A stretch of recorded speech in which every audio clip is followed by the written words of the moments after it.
The objective of this video is to demonstrate how to use Excel to perform linear regression. The example we're going to use comes right from homework 11.2, where we have a company which makes and sells widgets, and they're analyzing the price at which they sell them. They collect data over 8 weeks, recording both price and demand. So here's price, here's demand. The questions we're being asked are as follows. Part I, we want to find the equation of least squares regression. And then once we find that line, we want to use that line to predict the number of widgets that would be sold during a week in which the price is $37. Okay? So it's important to label your X and Y parameters. X is price, which you see here. Demand is on the y-axis. This is a scatter plot with a trend line through it.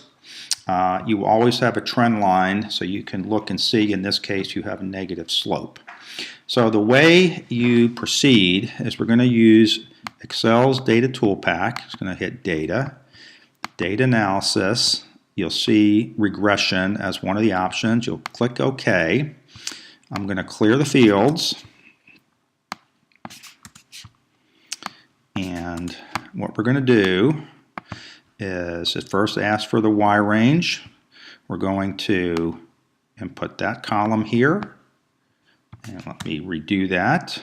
We're going to click that, hit the Y column, hit the X column. We're going to put our output right there.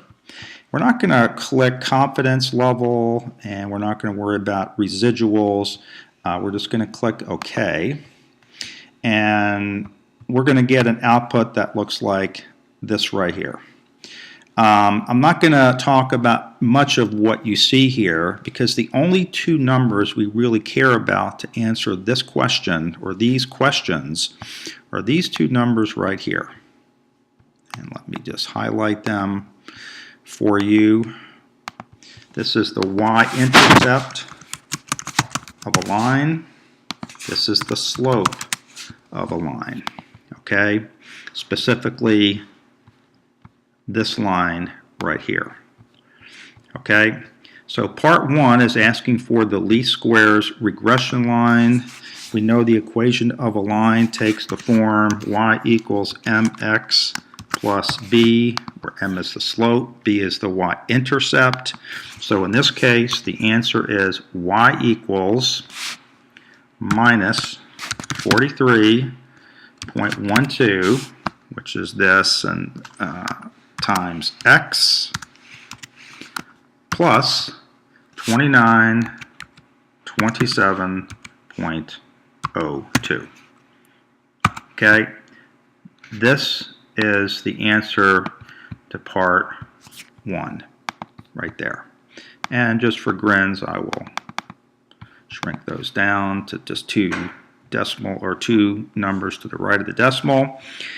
Part two asks for what is the demand if the price is 37. So I'm just going to hit equals. I'm going to click the slope times 37 plus the y-intercept, and I get 1331.4.